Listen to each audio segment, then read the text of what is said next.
le principe d'un manager ou d'un leader, quand on arrive à un certain niveau, c'est pas d'être un spécialiste de tous les domaines qu'on supervise, hein. C'est de savoir manager les gens, c'est savoir s'entourer de gens qui connaissent les métiers nécessaires, qui Mhm. sont les experts dans leur domaine, et de les faire travailler le mieux possible. Marketing, finance, RH, ingénierie, droit. Vous connaissez peut-être, mais que font ces personnes au quotidien? En bref, Corporate Podcast, c'est un podcast pour les étudiants par un étudiant. Je suis Eddy, étudiant à l'EM Normandie, et vous écoutez Corporate.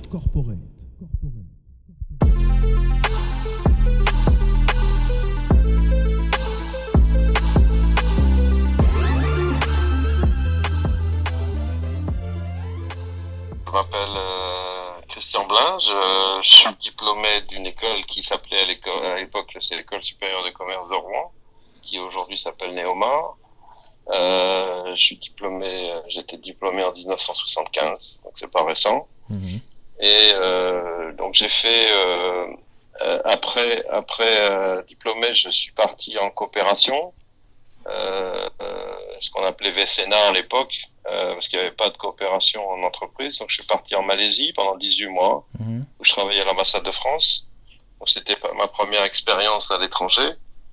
Et quand je suis rentré, j'ai trouvé un job chez une société qui s'appelait Roussel Uclaf, que les gens de jeune génération ne connaissent pas forcément, mais qui, au fur et à mesure des fusions, est devenu Aventis, et après Sanofi Aventis, Sanofi aujourd'hui. D'accord. Et en fait, donc j'ai fait toute ma carrière dans cette société. Et j'en suis parti en 2018. Mhm. En fait, je suis parti en retraite, entre guillemets. Et au Mhm. même moment, j'ai été réembauché par un autre laboratoire pharmaceutique japonais, celui-là, D'accord. qui s'appelle Daiichi Sankyo, qui n'est pas très connu au niveau international, mais qui est très connu au Japon parce que c'est le premier laboratoire pharmaceutique sur le marché japonais. Mhm. Et ils sont en train de se développer à l'international. Et donc, j'ai rejoint cette société il y a presque 2 ans maintenant comme directeur financier pour la recherche et le développement, qui était en fait un petit peu ma spécialité chez Sanofi vers la fin de ma carrière, parce qu'en fait, c'est aussi ce que je faisais à l'époque. D'accord. Du coup, pour commencer la première rubrique, comment vous expliquerez simplement à un étudiant qu'est-ce que c'est le métier de directeur financier pour la recherche et développement? Ça dépend des sociétés, mais enfin, en général, bon, Daiichi Sankyo n'est pas ce qu'on appelle une big pharma comme Sanofi. À Sanofi, vous avez plusieurs dizaines de personnes dans les équipes financières. Là, on n'est pas très nombreux. Mhm. En plus de la fonction finance, j'ai fonction qu'on appelle procurement, qui est une espèce de fonction achat, pour les Mhm. achats cliniques.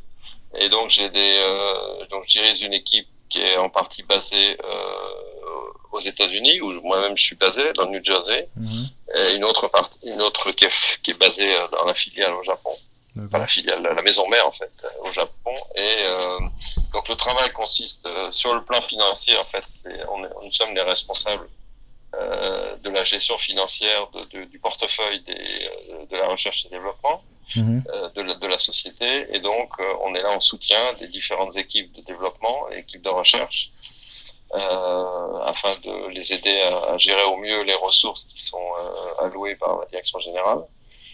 Donc, il y a tout un travail donc, de support de ces gens-là, de contrôle de gestion, je dirais, partie Mhm. comptabilité aussi, puisqu'on assure en fait toutes les fonctions comptables, en partie en service partagé, mais aussi par de nous-mêmes en fait, parce que disons que la recherche et développement est quelque chose d'assez spécialisé et ça demande une certaine compétence en matière de développement. C'est-à-dire que euh, si je voulais faire une comparaison, Mhm. lorsqu'on est un directeur financier chez un lessivier ou pour des gens qui vendent des produits qui sont pas forcément très techniques Mhm. ou pas très scientifiques, c'est très différent. Dans notre domaine, afin de pouvoir fournir, disons, un soutien adéquat aux équipes de recherche et de développement, il faut connaître un petit peu leur métier.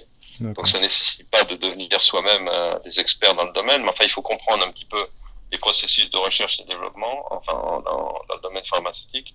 Et donc ça, il n'y a pas énormément de gens dans des spécialistes financiers qui connaissent ça. D'accord. Donc c'est une espèce de niche en fait. C'est quelque chose qui s'apprend, hein, c'est pas extrêmement compliqué, mais enfin il faut l'avoir fait quelque temps pour pouvoir justement aider ces gens-là à faire le travail sans avoir trop d'inconvénients sur le plan administratif. Donc notre travail, c'est de leur faciliter la vie afin qu'ils se concentrent sur leur travail scientifique et qu'ils soient pas gênés par toutes ces histoires de factures, de budget, Donc, en gros, c'est ça notre rôle.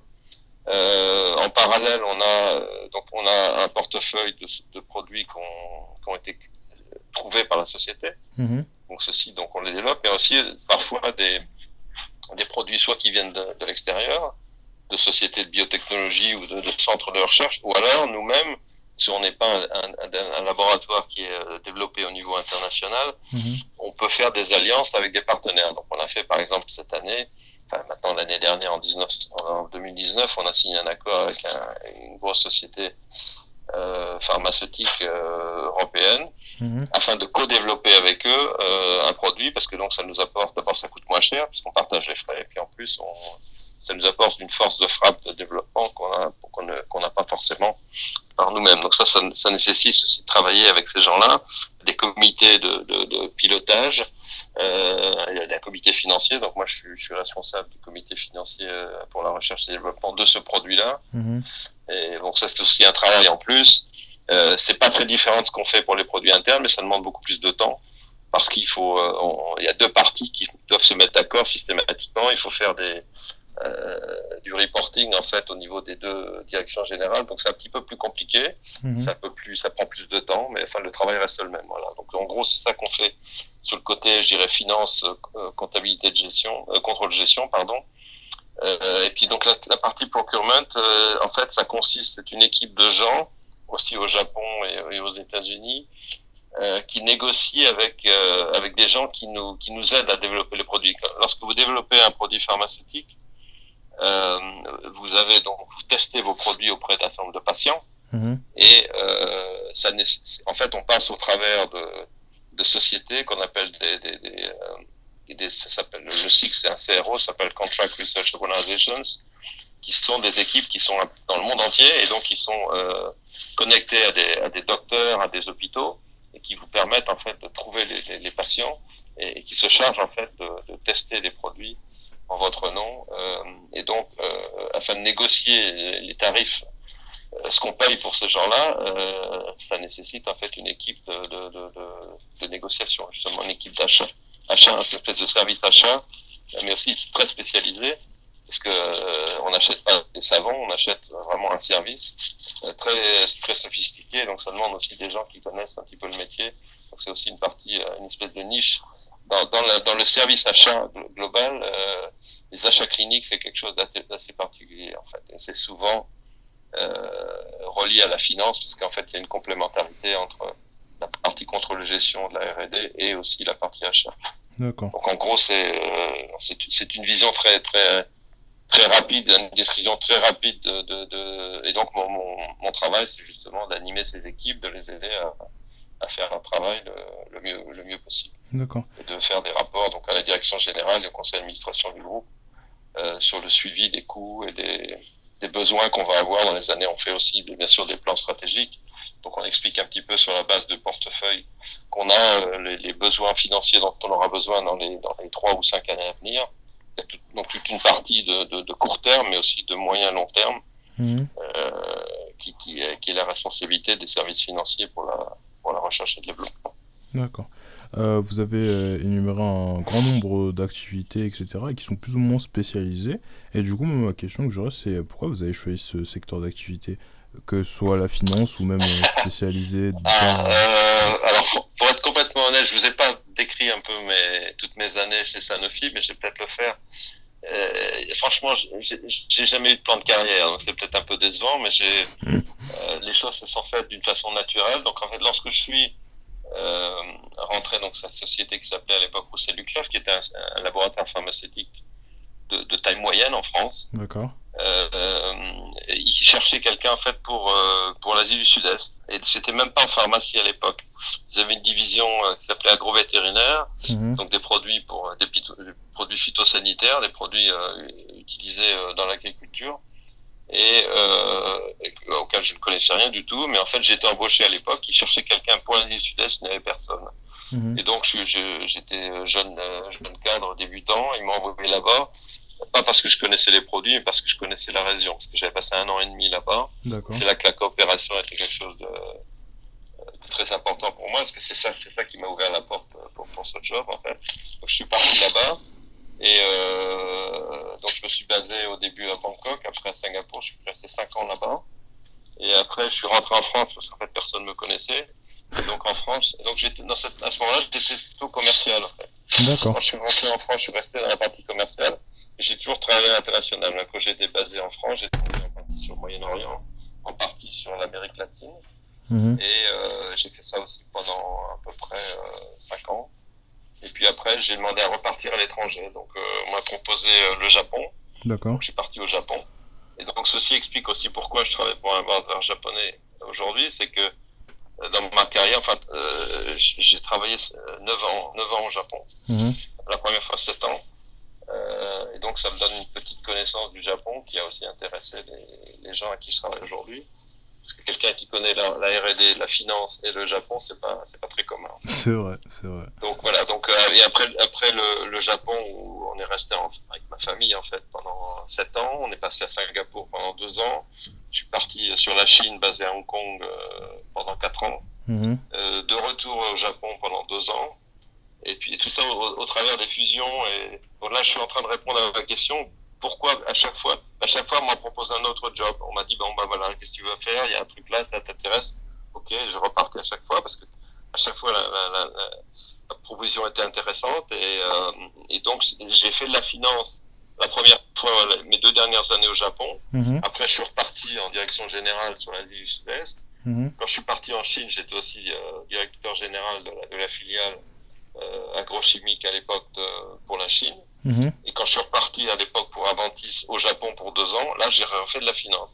J'étais directeur financier pour l'Asie-Pacifique. D'accord. Donc c'est un peu le hasard. Et après, je voulais pour des raisons personnelles partir aux États-Unis. Et donc en 2001, j'ai trouvé ce job chez Aventis. Donc j'étais toujours dans la même société. Hein. D'accord. J'ai fait savoir que je souhaitais partir aux États-Unis. Donc on m'a trouvé un job dans le New Jersey. Et là, c'était un job de finance corporate. Mhm. Et puis au bout de 2 ans, Sanofi a racheté Aventis. Et là, le job que je faisais était plus logique en recherche et développement chez Sanofi. Donc c'est là que j'ai commencé à faire de la finance R&D. Donc c'était il y a une dizaine d'années maintenant. Et du coup, au Et donc, niveau... donc voilà, donc la réponse, c'est une réponse un peu longue à votre question pour vous dire, c'est le hasard en fait. C'est les opportunités à l'intérieur d'un grand groupe qui vous permet de passer d'un sujet à un autre. Mhm. Et puis voilà, donc j'ai voilà, Et- pas de plan de carrière, un peu le hasard. Et en fait, quand j'ai pris ma retraite, quand je vous avais décidé de quitter Sanofi, plus exactement, Mhm. j'étais au même moment contacté par ce laboratoire pharmaceutique japonais, mais c'est une coïncidence totale. Ils ne savaient pas que je voulais partir de Sanofi, ils m'ont contacté, et puis quand ils ont vu mon curriculum vitae, ils se sont dit, bah, écoutez, a priori, c'est le genre de poste, le genre de profil qu'on cherche. J'ai dit, bon, je repars. Et tout ça n'était pas prévu, donc c'est pas forcément, je suis pas sûr que pour vos étudiants ou pour vous, c'est très rassurant, parce qu'en fait, j'ai rien planifié, quoi. Les choses se sont faites naturellement. Donc D'accord. je sais pas pour les autres, moi je vous donne mon expérience personnelle, Non, mais mais c'est intéressant. pour moi c'est comme ça que effectivement. ça s'est fait, quoi. Mm. Ouais. Et du coup, par rapport à tout ça, vous avez dit que vous avez commencé plutôt en tant que commercial et que vous vous êtes retrouvé dans de la finance. Et bah, comme je sais Oui. que selon, par exemple, à Neoma, bah, ils ont un master en finance, un master en marketing, etc. Comment vous avez fait pour Ouais. vous former du coup? Enfin, vous avez réappris en interne? Alors oui, bah, écoutez, c'est intéressant parce que quand j'étais à Neoma, il y avait en effet comment on appelait ça, c'est pas une filière ou un major, je pense que ça s'appelait déjà comme ça à l'époque, je me souviens plus très bien. D'accord. On appelait ça finance comptable. Hein. Et moi j'ai pas fait ça. D'accord? Ça m'ennuyait. Non, ça m'ennuyait. J'avais pas envie de faire ça. Dans ma famille, ma soeur était expert comptable, mon père était en finance. J'avais pas du tout envie de faire ça, moi. Ah bon? C'était plutôt le commercial, l'international qui m'intéressait, le commercial. Et donc, je me suis formé sur le tas. Et en fait, ce qui s'est passé, c'est qu'au bout de ma premiers 7 ans au Japon, donc au bout de 5 ans, mon patron me dit, bah, écoute, je voudrais te faire nommer directeur général de l'Asie du Sud-Est. Mais le problème, c'est que tu as une étiquette agrochimique, parce qu'à l'époque, j'avais pas travaillé en pharmacie. D'accord. et tu as une étiquette agrochimie, donc il faut qu'on te donne une autre étiquette, sinon les membres du conseil d'administration du groupe, ils vont dire non, on va pas envoyer un type qui vient de l'agrochimie. Donc il m'a dit, je vais te faire faire de la finance pendant 2 ans, et après tu auras une autre image. Et donc c'est comme ça que ça s'est passé.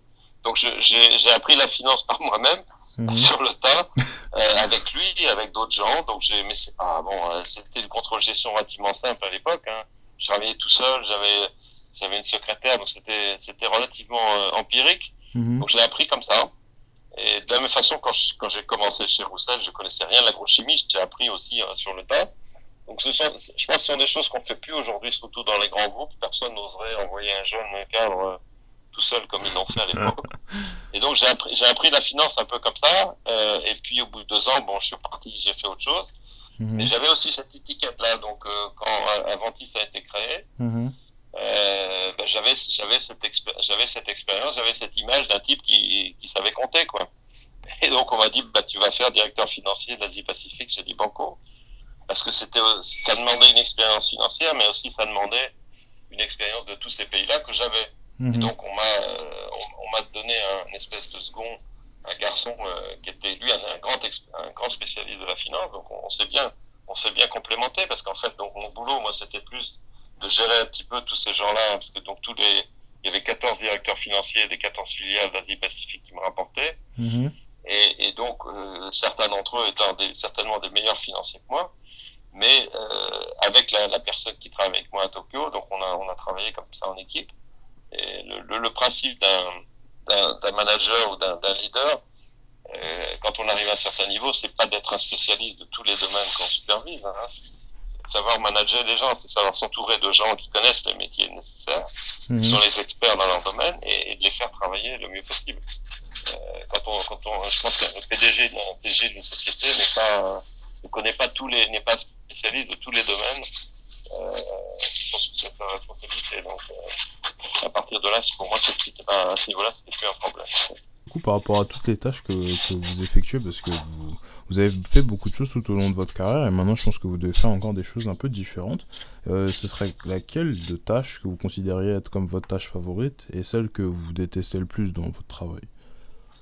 Alors, celle que je préfère, c'est facile, parce qu'en fait, je vous ai parlé tout à l'heure lorsqu'on développe un produit avec un partenaire, on appelle ça une alliance en général, en général, on appelle ça une partnership ou une alliance, un partenariat. D'accord. Moi, c'est ce que je préfère, parce que justement, ça me fait sortir de la société, ça me fait rencontrer des gens. Moi, c'est ce que j'aime faire, en fait. C'est pas aligner des chiffres dans un tableur, c'est pas vraiment mon truc. Donc, j'ai des gens qui font ça très bien. Moi, ce qui m'intéresse, c'est justement, c'est de travailler avec des gens, de les faire travailler ensemble, faire travailler une société japonaise avec une société européenne, avec des valeurs différentes, une culture différente. C'est ça qui m'intéresse. Et c'est en partie pour ça que j'ai voulu rejoindre aussi. Quand ils m'ont proposé de rejoindre cette société japonaise, ça m'intéressait de voir le Japon de l'intérieur. Moi, j'ai travaillé là-bas, mais je travaille pour une société française. Maintenant, je travaille aux États-Unis, mais pour une société japonaise, donc je vois le Japon un peu plus de l'intérieur, et c'est ça qui m'intéressait. Je trouve ça passionnant. Donc, pour revenir à votre question, ce que je préfère faire, c'est ça. C'est tous les partenariats qu'on peut avoir avec société intérieure, avec société extérieure, parce que ça permet justement toutes les interactions, tout ce qui fait faire travailler des gens ensemble, des gens qui ont des cultures et des expériences différentes, c'est ça qui m'intéresse. Donc c'est ce que je préfère le plus. Ce que j'aime même moins à la finance, c'est si j'avais justement aligné des chiffres, comme je disais tout à l'heure. D'accord. Parce qu'en fait, toute la partie comptabilité, tout ça, j'ai jamais fait ça, en fait. Ah oui, comme vous n'avez jamais fait parce que je suis arrivé assez rapidement à un certain niveau dans ce domaine-là, qui me permettait, en fait, de ne pas être spécialiste de ce domaine-là. Je sais comment ça marche, hein, je connais les règles, c'est pas le sujet. Mais le fait d'aligner des chiffres et tout ça, et de m'assurer que tout fonctionne bien, que les chiffres sont bien alignés, c'est pas mon truc du tout, ça. Ah d'accord, la partie un peu plus audit. Voilà. Non, ça c'est pas mon truc du tout, ça. Voilà. D'accord.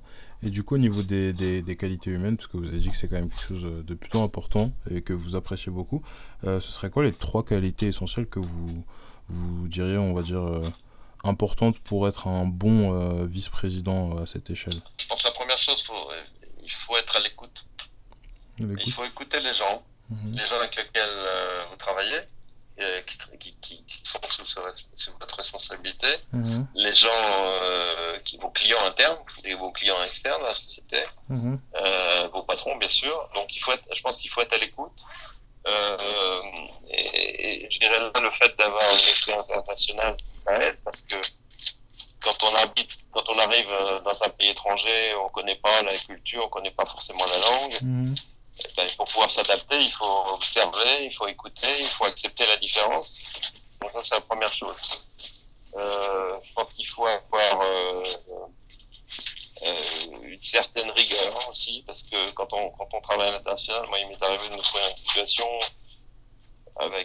dans certains pays où disons, surtout, je parle d'un côté financier, là, où les choses peuvent être un peu souples. Mhm. Et donc là, il faut pas transiger, hein. En finance, il y a des règles, il faut les respecter. Et c'est pas négociable. Donc d'un côté, il faut être souple et à l'écoute des gens, C'est ça. mais au niveau de la pratique, il faut être extrêmement ferme Mhm. et suivre les règles et pas en sortir. Et pour le reste, je pense qu'il faut être curieux, il faut être. Et moi, je parle en tant qu'international, hein, je parle pas euh, parce que moi, c'est ça, mon expérience, c'est ça, c'est l'international. Je me suis jamais considéré comme un cadre français. Très vite, je suis parti tout de suite à l'étranger. Ouais. J'ai fait l'essentiel de ma carrière en dehors de France. Donc, pour moi, c'est ça. Je pense que l'international, c'est un petit peu en dehors de votre question. Mhm. Mais moi, chaque fois que j'ai des jeunes ou moins jeunes qui me posent des questions, qu'est-ce que tu me souhaites je devrais faire et tout ça, je pousse les gens à faire de l'international le Mhm. plus tôt possible parce que ça ouvre l'esprit sur le plan personnel, sur le plan professionnel. Et On apprend énormément.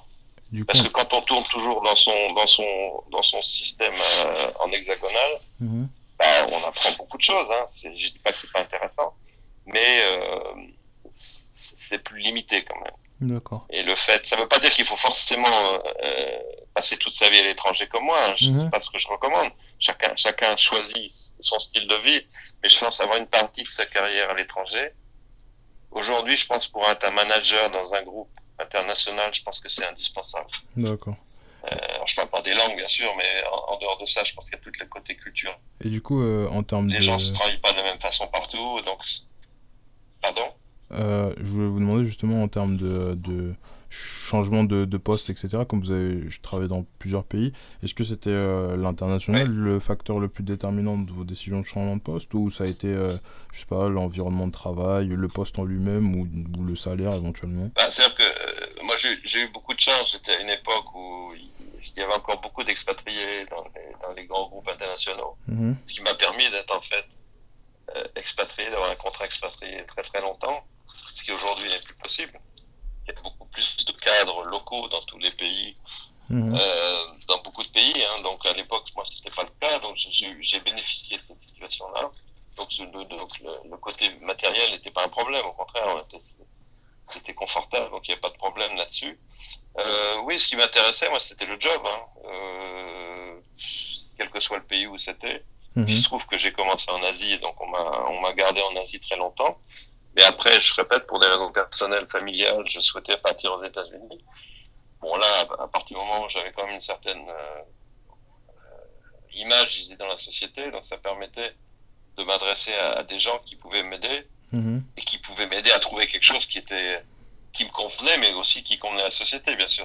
Ils m'ont pas créé un poste pour me faire plaisir. Le Mhm. poste était là, il était en création et en fait, donc le directeur financier du groupe à l'époque m'a dit, bah, écoutez, je pense que c'est tout à fait le genre de truc qui vous conviendrait et je pense que vous êtes la bonne personne. Donc ça s'est fait comme ça. Mais voilà, donc les postes, c'était à chaque fois un poste qui m'intéressait ou ce qui me permettait d'apprendre quelque chose d'autre. Ok.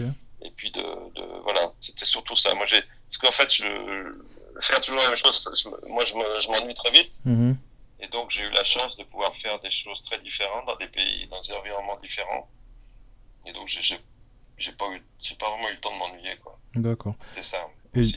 et du coup, plus cette fois-ci par rapport aux écoles, parce que je sais que bah, ça intéresse pas mal d'étudiants.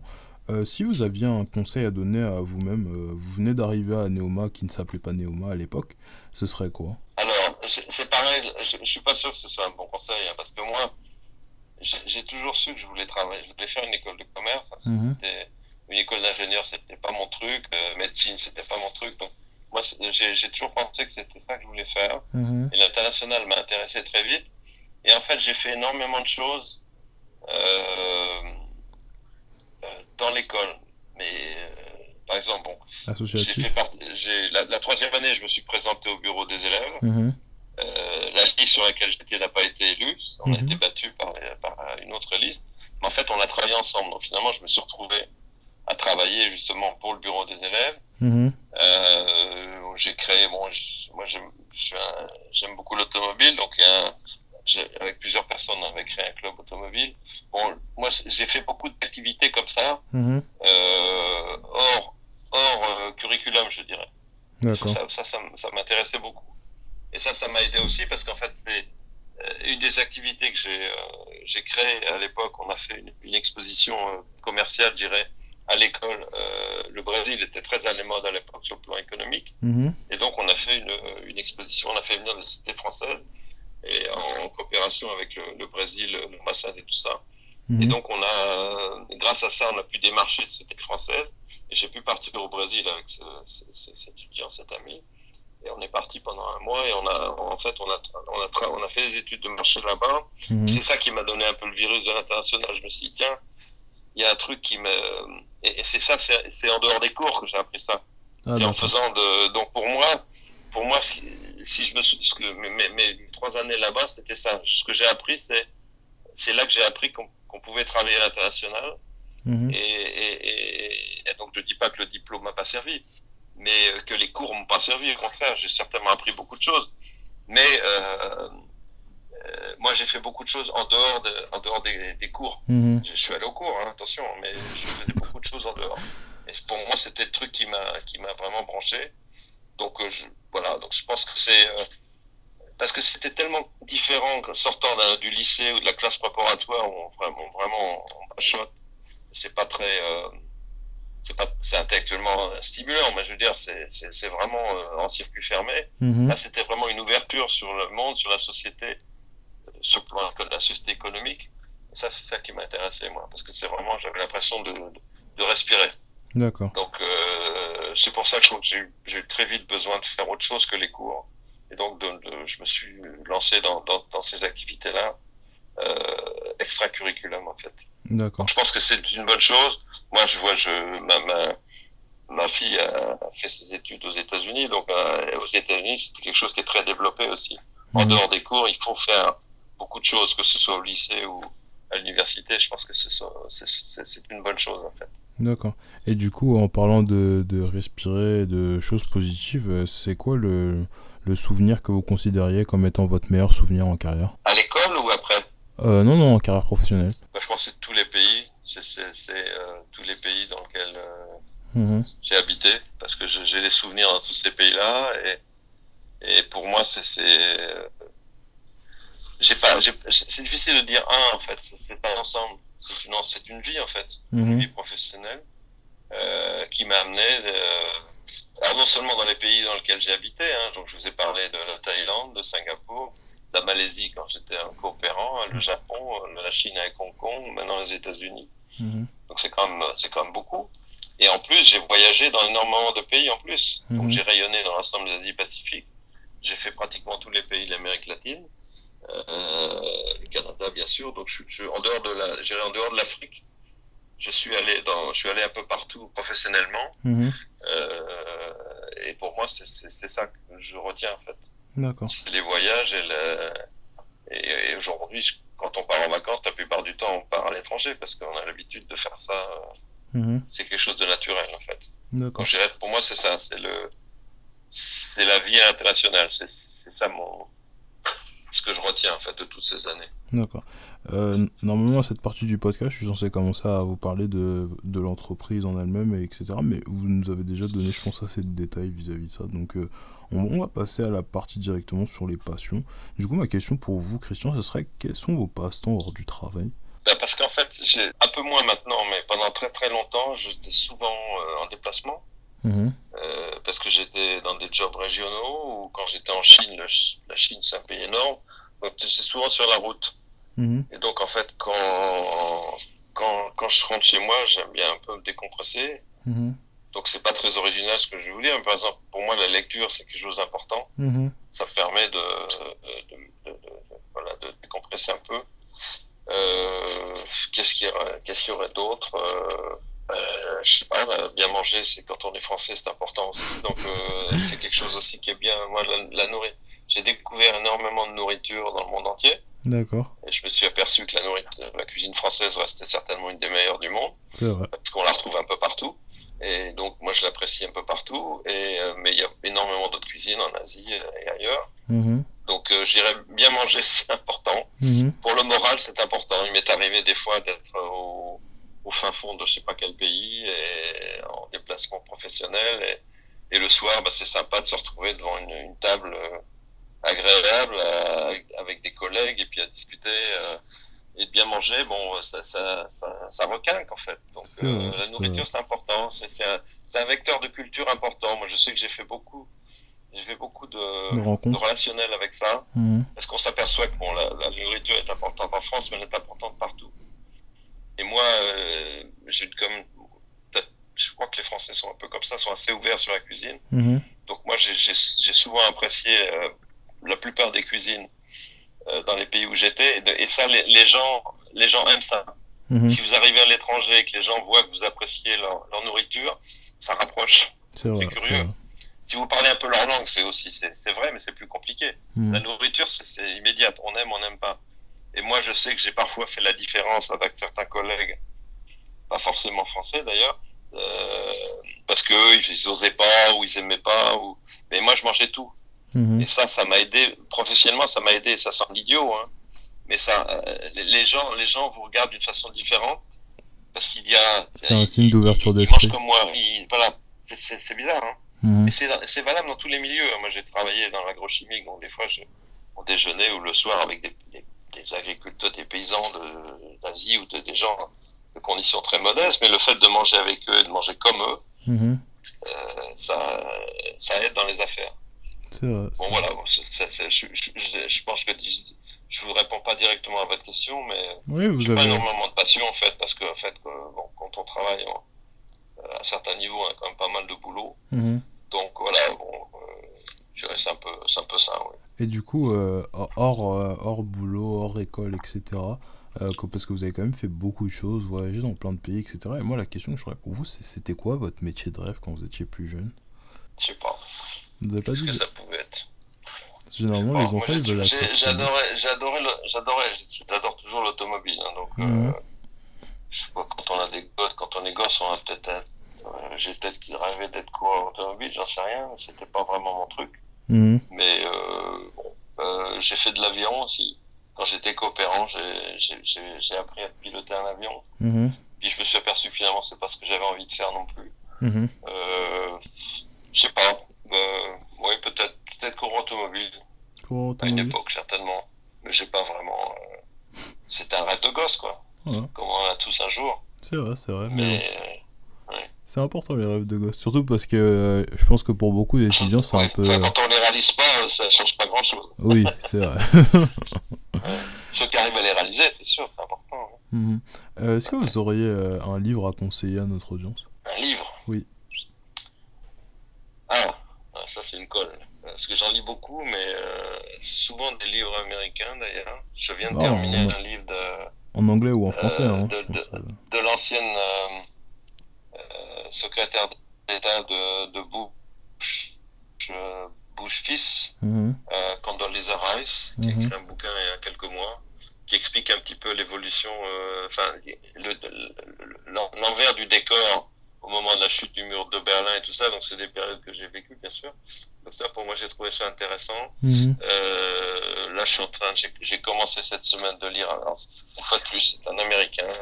C'est un ancien responsable juridique en fait de la ville de New York, qui a Mhm. été licencié par Donald Trump quelques mois après sa prise quand il est arrivé à la Maison Blanche. Donc il écrit un petit peu sa carrière. Euh, moi, j'aime beaucoup l'histoire, hein, donc je lis beaucoup de biographies. Donc, habitant aux États-Unis depuis maintenant 18 ans, j'essaie d'apprendre le plus possible l'histoire des États-Unis parce que je la connaissais mal. Donc, j'ai pas 2 livres parce qu'en fait, j'en lis beaucoup dans l'année. Donc, c'est plutôt une liste plutôt qu'un livre. Donc, là, je bloque un peu. Je peux pas vous en donner un, mais non, c'est pas grave. Je pense qu'à ouais. partir de ça, déjà, ils auront des pistes de recherche. Je m'en suis fait offrir à Noël, hein, mais je les ai pas encore regardés. Donc là, par contre, des livres français, mais j'avoue que j'en ai 2 ou 3. Et là, je bloque. Là. Je sais plus. Je me suis fait offrir ça pour Noël, mais je les ai pas regardés encore. D'accord. En tout cas, ça a été un plaisir de pouvoir converser avec vous. La dernière question que j'ai pour vous, c'est est-ce que vous connaissez une personne que vous aimeriez voir passer dans le podcast pour donner son expérience Qu'est-ce que vous cherchez comme genre de profil de gens que vous n'avez pas encore trouvé? Non, mais là, on a eu déjà une directrice RH. Vous êtes le premier financier de la liste. On a eu un commercial aussi, donc éventuellement quelqu'un dans le luxe, parce que je sais que c'est beaucoup demandé de la part des étudiants, mais si vous avez d'autres personnes... ça c'était un de mes rêves aussi. Le luxe?